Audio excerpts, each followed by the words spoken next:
Bonjour à tous et bienvenue sur la chaîne, j'espère que vous allez tous très bien.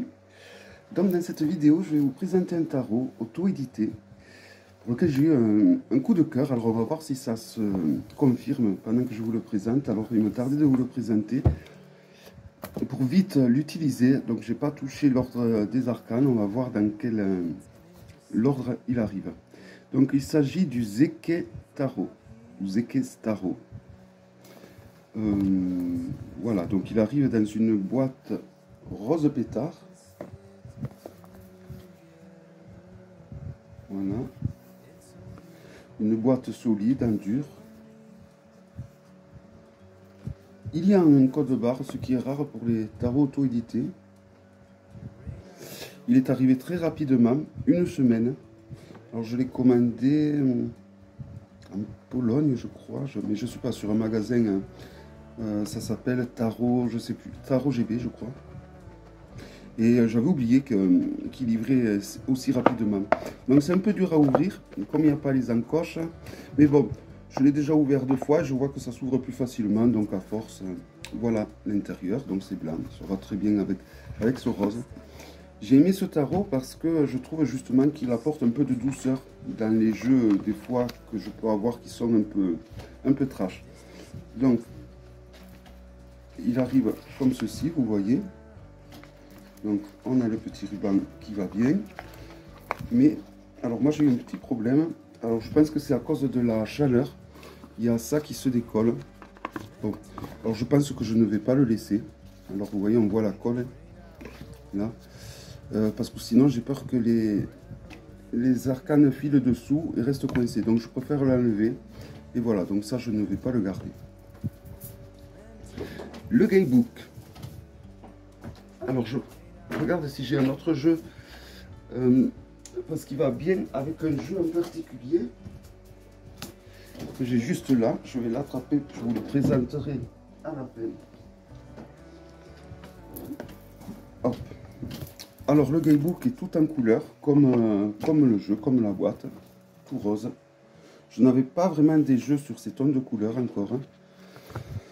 Alors il est illustré en couleur, comme vous pouvez voir. Pour chaque arcane, vous avez donc le haut le visage, l'illustration, un petit topo. Et voilà, tout ça pour toutes les arcanes. Même pour toutes les arcanes majeures. Alors on va voir pour les mineurs.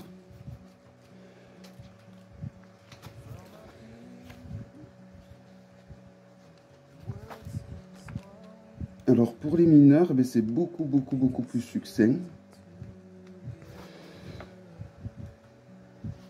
Donc par exemple, il y a un petit topo pour la suite des épées, des coupes, des bâtons et des deniers, comme ceci. Et ensuite, de façon un peu plus... voilà, donc là on va avoir les épées. Donc voilà, c'est un peu plus succinct pour les mineurs, mais il y a quand même... voilà. Quand on débute, j'ai envie de dire que c'est suffisant. Ça sert à rien de s'embrouiller la tête de plein de définitions. Et après, si vous avez un livre sur le rider, par exemple d'Emmanuel Iger, comme je dis souvent, ça ira très bien. Alors il y a des arcanes supplémentaires, The Patron et The Maker, vous les avez là, qui sont pas mal, je trouve. Donc je regarde si au niveau de ces 2 arcanes supplémentaires, il y a quand même... il faudrait que là, ça soit bien expliqué par contre. Je vois pas. Si. Donc, c'est des arcanes majeures supplémentaires. Donc, vous voyez, il y a quand même une explication pour chacune et des explications plus denses que les arcanes majeures en général. Donc, c'est très bien ça. Et ensuite, donc, il y a des tirages. Donc, au niveau des tirages, on a la croix celtique, un peu refait à la sauce pour ce jeu. Voilà. Et il me semble qu'il n'y a que ça. Ouais, voilà, c'est les seuls tirages qu'il y a. Donc après, il nous parle de l'auteur, de l'aventure du tarot, comment ça a démarré. Voilà. c'est un très joli guidebook. Les pages sont glacées. Donc il fait quand même, je vais vous dire, 77 pages. Voilà, donc il y a des croquis du début de la création du jeu. Voilà. Alors, je regarde, je vais vous montrer la table des matières. Voilà, vous avez une table des matières, donc en tout début. Voilà, donc c'est un livre quand même bien fait, je trouve. Le guidebook est assez intéressant. Il y a l'auteur qui dit ce qu'il en pense, pourquoi il a dessiné ce genre d'illustration. Donc c'est quand même c'est assez étoffé, franchement. Il est assez intéressant, je trouve. Mais en anglais. Mais c'est pas utile, il n'est pas utile non plus parce que, comme je vous ai dit, il suit le rider. Alors, moi, le fait que j'ai enlevé ça, du coup, c'est un tarot, je vous montrerai. Lors d'une prochaine vidéo où je vous présenterai des jeux, j'ai ceci qui va très bien pour protéger les jeux. Donc, je vais l'envelopper dans ce joli pochon ou tapis de tirage. Donc, c'est parti pour la présentation. Donc, il y a toujours pareil ce petit papier. Hop. Le contour est rose métallique, donc voilà, c'est tout joli. Le dos est très joli également, il permet de faire des tirages envers endroit. Vous voyez, il y a de la dorure, c'est vraiment c'est un beau tarot, je trouve. Et si on le compare donc à un Grimaud,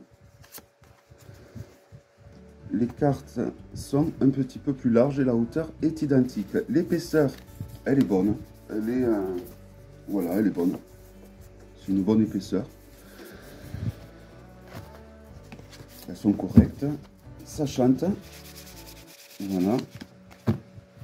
C'est un peu la qualité du Bonnet Stone. C'est la qualité... quels sont les jeux qui ont cette qualité-là? Il y en a pas mal. Voilà, c'est les jeux qui sont cartonnés mais assez épais quand même. Voilà, donc c'est vraiment des bonnes arcanes. Donc c'est parti pour la présentation avec le fou. Donc on a des espèces de mutants extraterrestres, de personnages qui viennent d'une autre dimension, j'ai envie de dire. La papesse avec la grenade, c'est super bien fait. Alors il y a un cadre mais très discret et qui rend encore plus jolie l'illustration, je trouve.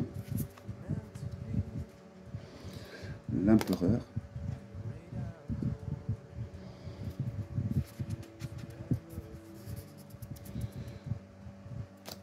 Le hiérophant ou le pape.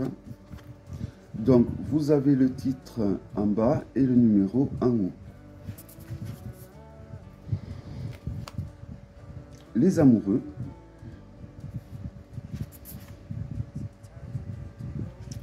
Les chariots, où on distingue les sirènes grecques, de la mythologie grecque. Ça y ressemble beaucoup du moins. La force, donc vous voyez c'est un tarot qui suit l'ordre numérologique du rider. L'ermite. J'aime beaucoup les couleurs de ce jeu, ça a été vraiment la roue de fortune. Je crois que je l'ai vu sur la chaîne de Yéna. Et j'ai de suite craqué pour ce jeu, vraiment. Et je ne le regrette pas parce que la qualité est au rendez-vous. Alors, ce n'est pas les cartes les plus solides, hein, celles qui chantent, qui sont cartonnées comme ça, mais c'est vraiment les plus agréables au toucher. Le pendu. La mort avec cette chenille qui me fait penser à des jouets de mon enfance. La tempérance. Le diable, qui est super bien fait, je trouve. La tour.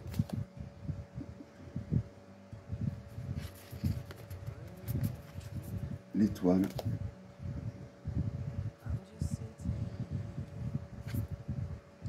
La lune. soleil. Alors c'est pas c'est un tarot qui peut paraître très doux au niveau des couleurs, tout ça, des illustrations. Mais moi, au premier abord comme ça, le jugement, je pense qu'il peut être très très dur dans les messages qu'il délivre. Hein. Très très dur, très rentre-dedans même. Le monde, il ne faut pas se fier aux apparences de ce tarot. Hein. C'est vraiment juste les apparences, les couleurs qui sont très douces, mais vraiment les messages qu'il délivre sont, je pense, très rentre-dedans. Hein.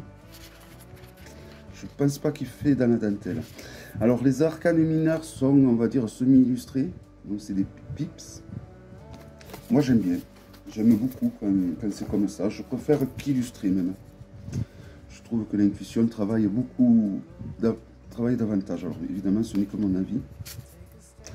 Puis bon, comme je vous dis, elles sont semi-illustrées quand même. Alors il y en a qui ça parle pas du tout. Mais voilà, il suffit de connaître la numérologie hein, et de l'appliquer sur les arcanes et ça marche bien. Donc, je vais passer un peu plus vite pour les mineurs peut-être. Hein.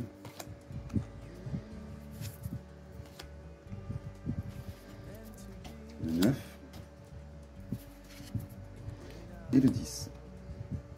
Voilà, donc là on va passer au personnage de cours. Le page.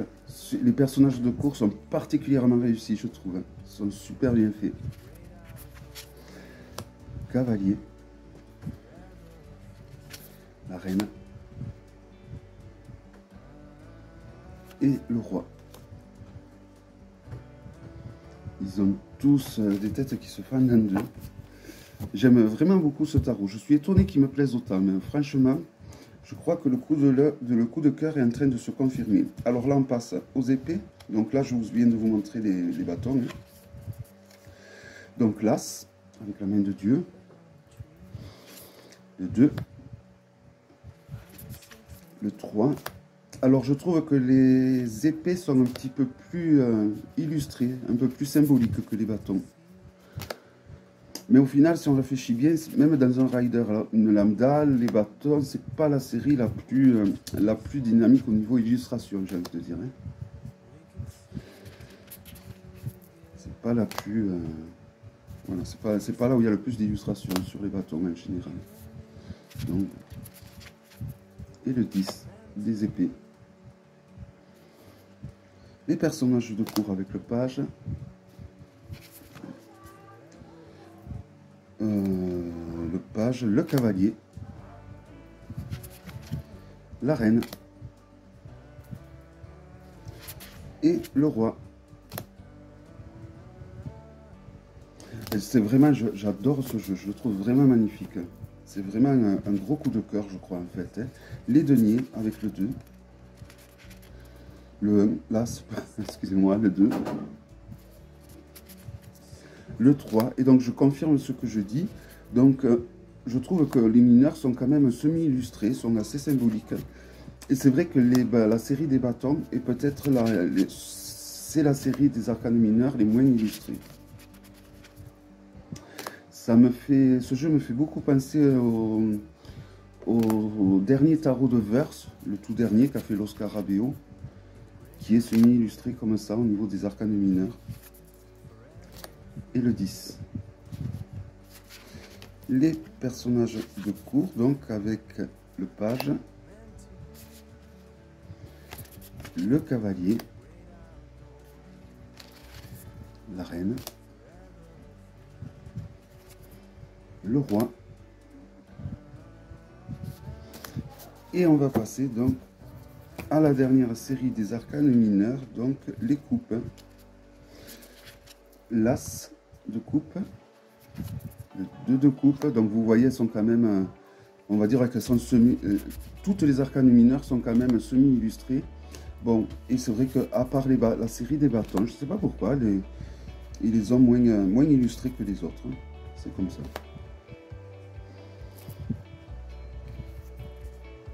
Alors, ce personnage, même celui-là me fait penser à... Je crois que c'est un dessin animé où il y a des personnages comme ça. Et je ne sais plus le nom, sûrement vous le reconnaîtrez. certains d'entre vous. Le 9 de coupe. Le 10 de coupe. Le page. Le cavalier. La reine.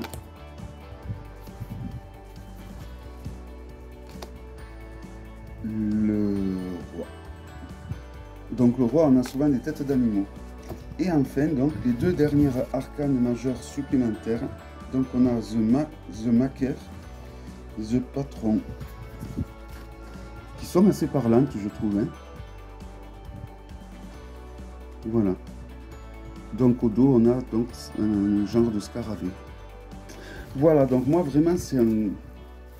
J'aime beaucoup, vraiment j'aime beaucoup ce jeu. J'aime beaucoup les contours, j'aime l'énergie qui dégage. Cette énergie en fait qui en apparence est douce mais qui rentre bien dedans. Et il me fait beaucoup penser, je trouve qu'il ira très bien, ça fera un très joli combo avec le tarot de la mouche blanche.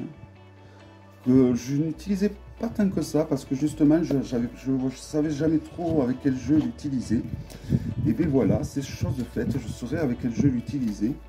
Je vous représente quelques arcanes pour vous le remémorer. Voilà, je trouve qu'il va aller très bien avec ce jeu. Je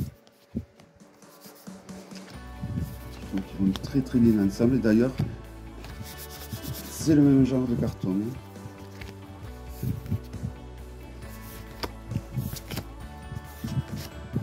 Voilà. Voilà, donc en tout cas, moi, c'est vraiment un magnifique tarot, je trouve. La qualité est là, l'originalité est là. Si vous connaissez bien le Rider, vous n'avez pas besoin du guidebook, vous pouvez l'utiliser de suite. Voilà, donc un coup de cœur.